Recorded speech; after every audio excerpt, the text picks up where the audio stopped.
All right, hey everybody.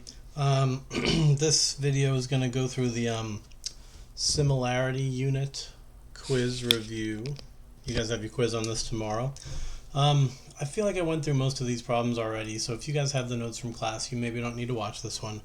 But if you need to hear it all again, then here goes. So starting with number one, it's a proof. And looking at number one, we can see that it says in the figure at the right, DE is parallel to BC. So we certainly want to take that given and start there. So we'll say segment DE is parallel to segment BC. Remember to include your hats. The hats are important. You got to give your reason. Your reason is that this is given. And then you typically want to label things too. And we show that things are parallel with the little arrows. So these lines are now parallel. Now, to prove that the triangles are similar, we know we've got the three options. Either it's going to be side-side-side similarity, side-angle-side similarity, or angle-angle similarity. And right away, I can rule out side-angle, or I can rule out side-side-side, because I don't have the length of y here, and I don't have a way to find the length of y. So there's really no way to test my ratios to make sure that all the ratios are the same. So side-side-side is out, and side-angle-side is out really kind of for the same reason, because I don't know the length of x either. So I'm not going to be able to get the ratio of segment AE to segment AC. I can't get that ratio. And I can't get the ratio of DE. Whoops, that was supposed to be blue. I can't get the ratio of DE to BC. The one ratio I can get is DA to BA, but that's only one ratio, and you can see side-side-side needs all three ratios, and side-angle-side needs at least two ratios. So we can see that the only way to prove that these two triangles are similar is going to be by finding pairs of congruent angles. And that's where the parallel lines come in pretty clutch. We know that when we've got parallel lines, lots and lots and lots of special angles are created. So when I see parallel lines, I typically like to extend them. And I extend any transversal. And then I'm looking for those special angles, either corresponding angles or alternate interiors or whatever. But inside my two triangles, there's definitely an angle here and an angle here that I'm interested in. And because this angle is in the lower right and this one's also in the lower right, I know that those are corresponding. So I'm going to be able to say that those angles are congruent. It's going to be because of the corresponding angles postulate. And then I got to name them, and it is okay to call this one angle B, but it's not okay to call this one angle D because there's two different angles located at D. So again, I can't stress this enough. Just use numbers. Just let this be angle 1, let this be angle 2, and call it a day. It's just easier to number your angles than it is to try to name them by points. So that's it, angle 1 and 2. Now for the second pair of angles that we need for angle-angle similarity, you could just come over here and let this other line right here be a second transversal, and then you get the exact same kind of angles again. These guys here in purple are also corresponding angles, and so I could just name them 3 and 4.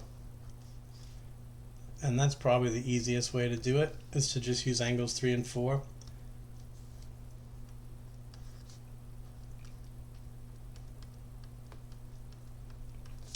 Because that's going to be congruent by the same exact reason. It's going to be the corresponding angles postulate again. And then you're done, because once you have two pairs of angles, that's all you need. So on line 4, we can now just say that triangle ADE is similar to triangle ABC. And the reason is angle-angle similarity. And this last line is just not needed. We often will give you more lines than you need, so don't freak out if you're not filling the whole chart in. It just means we gave you extra lines that weren't necessary. Alright, but that's it. These triangles are now similar. I did mention in class, so I'll mention it again now, but technically, this angle here is an angle that the two triangles share. If you pull the triangles apart, right?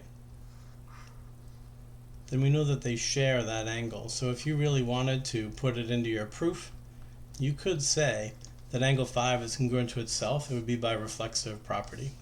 Okay, I'll tell you what though, I definitely need to pull these triangles apart right now as I try to solve for x, because it's pretty important to keep my side length straight. So in the small triangle here, I know I've got a side of 9, a side of y, and a side of 12. But in the bigger triangle, the 30 is obvious, but then this side here is not very obvious because it's 12 and it's x together, and that means it's 12 plus x. It's that whole algebraic expression. Then the 9 and the 15 together make 24. So there's all my corresponding parts. I know that the 9 and the 24 correspond, so I'll highlight them both in blue. The y and the 30 correspond, I'll highlight them in orange. And then the 12 and the 12 plus x go together, I'll highlight them in green. And so now when it says solve for x, even if you kind of see what you think is a simpler way to solve, you've got to write a proportion, because I'm gonna mark you down if you don't solve by using proportions. So make sure that if you're solving for x, you grab the side that has x in it, and then the side that it corresponds to. And I'm going to make a ratio that says 12 divided by 12 plus x.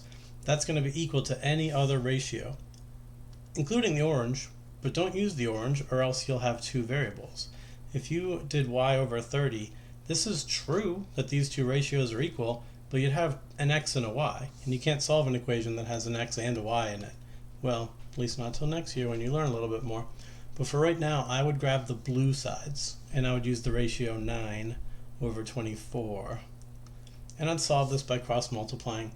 Now, if you cross-multiply right now, that's fine, but you'd have bigger numbers. I think it's smarter to reduce the 9 over 24. They're both divisible by a factor of 3. 9 divided by 3 is 3, and 24 divided by 3 is 8. So I can actually cross-multiply using these smaller numbers. It'll be a little bit easier. So when I multiply 12 by 8, I'll get 96. And when I multiply 3 by 12 plus x, you've got to remember that the 3 distributes onto the 12 and the x. So 3 times 12 is 36, but then you also get 3 times x, which is 3x. But then from here, solving isn't bad. We know that we'll subtract 36 from both sides. That'll leave me with 60 on the left-hand side. And on the right-hand side, I'll just have the 3x. And if I divide by 3, I'll get, If I divide by 3, I'll get 20. So x is 20. And then we can solve for y in a very similar way. If you want to solve for y, this time you will grab the orange sides, and you'll do a ratio of y to 30. And this time I would ignore the green sides because I don't really want to work with this x expression. Let's just grab the blues again and use the 9 and 24.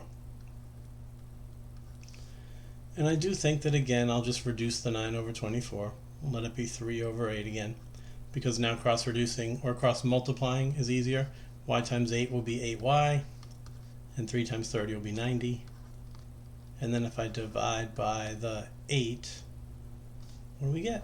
8 goes into 90. This must be the 11.25. It goes into 9 once with a 1 left over. Then it goes into, oops, that's a 10. It goes into 10 once with 2 left over. And then, yeah, 2 over 8 is a quarter. So it would be 11.25. You guys will have calculators, so no big deal. But that's it. That's all of number 1. We proved that the triangles were similar, and then we used proportions to solve for x and y. Number 2, this is really more just vocabulary. And so it says if two figures are similar, then their sides are, and they're giving you the options, they're either proportional or congruent. The sides are, of course, proportional.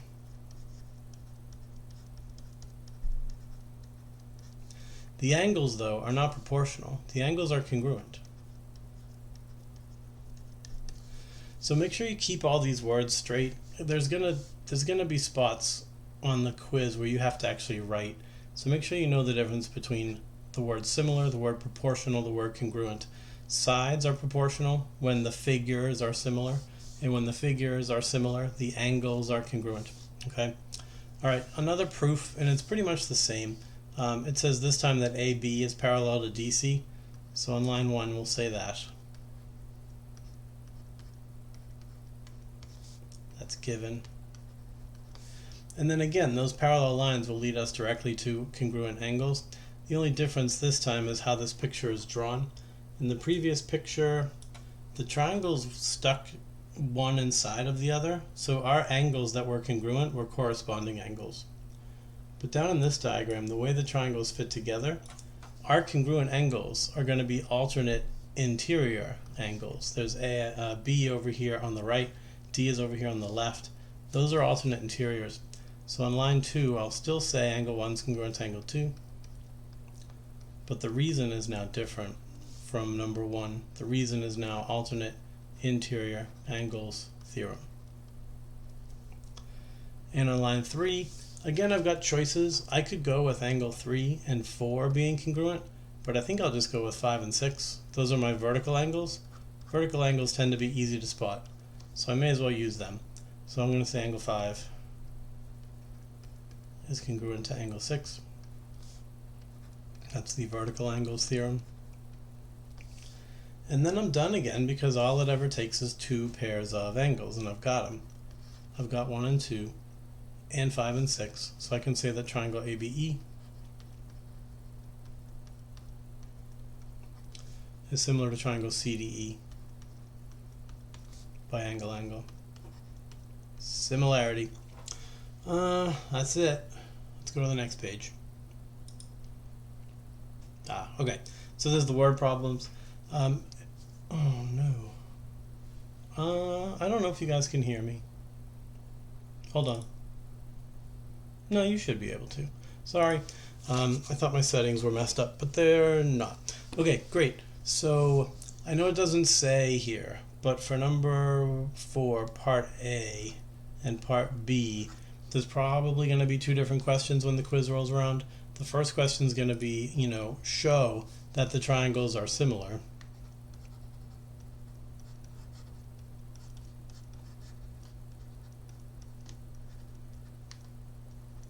And then part B is going to be actually solving for H.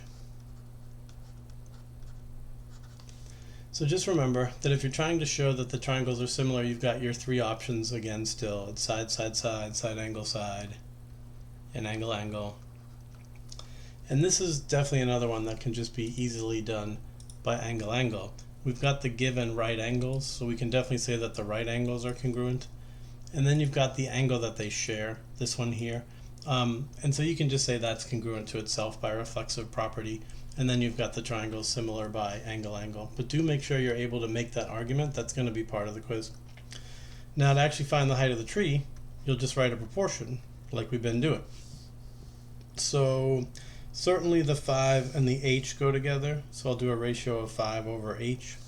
Then you might be tempted to just do 9 over 135, but that'll be wrong, because remember, if we were to pull these triangles apart, then in our little triangle, we've got the height of 5 and the horizontal leg, that's 9. But this side here is not 135. It's 135 plus an extra 9. That makes it 144. So if you make that mistake and do 9 over 135, you're going to lose a lot of credit, because it shows you don't really know how to line the sides up correctly. So let's do 9 over 144 like we're supposed to. And again, I could reduce 9 over 144, but it doesn't really seem worth it. We'll just cross multiply. And if I do 5 times 144, that should come out to 720, which equals 9 times h. And then you're just dividing by 9. The 9's cancel, and we get an h that equals, what, 80? So again, with word problems, just make sure you remember to give units. All these units here, it says 5 feet, 135 feet, 9 feet. You better say 80 feet, or you'll lose partial credit for not including your units. But the math here, I hope, feels pretty simple. Let's do the next one. It says Jory wants to measure the length L of a pond. So to get to the length L, you just want to look for your pairs of congruent parts again. But we do have that part A this time that actually asks which similarity postulate or theorem may be used to prove that we are similar. So given the options of angle, angle, side, angle, side, and side, side, side, it's pretty clear again right away that we can't use side, side, side because we've got a 20 and a 40. I can definitely make a ratio out of them. We've got a 25 and a 50, so I can make another ratio. But then you have L, so we can't get at that third ratio. And since we can't get at the third ratio, we know that side, side, side is not going to be a way to prove that these guys are similar. Now angle, angle's out too, because even though it looks like these sides are parallel, it doesn't say anywhere that those sides are parallel. So we're not going to be able to use alternate interior angles like we normally would be able to. So the only thing we're able to get are the two vertical angles in the middle, but that's plenty. Uh-oh. Whole program crashed. Be right back.